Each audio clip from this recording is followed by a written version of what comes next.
Let's go one topic further. I already said that we want to talk about cap tables as well, because it's super important and often overlooked until it's too late. And why is it so important to think about the cap table, and what do I think about when I think about the cap table? Yeah, I think that this is. I have now done like investment to more than 50 startups, and I have seen that in some cases you do usual due diligence. You look, okay, great founder, here's the product, I understand it, and then you just ask, okay, but show your cap table, and you see like, wait a minute, why there is someone in the cap table who just a name of co-founder, but in mean fact it's not the co-founder, it's not giving his life. Why this is important is that in the beginning it doesn't make a difference, and if you building just the usual business, you can build whatever way, but after like seed and A round and so on, it will start to make heavy difference because VCs has always like the big VCs have a goal. I need to have 20% of the cap table, and one moment you have several VCs and so on. I think the horror stories can be is that founder would have one moment few percentage of the company, and it's not motivating.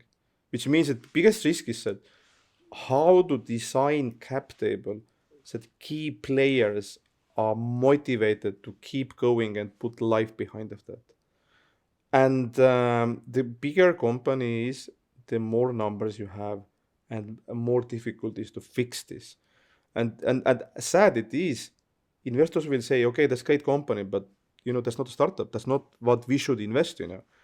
And then you are like kind of like, okay, but then what I do is I have been involved. I was investing to the one company which is now unicorn, and they had the same things. That the founder was amazing dude and he's my one of the best friends, but he just like made bad deal in day one when investors took 90% of the company.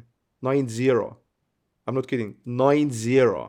And I was like, dude, didn't you Google at least? And he was 18, by the way. But still, I was like, how is this possible?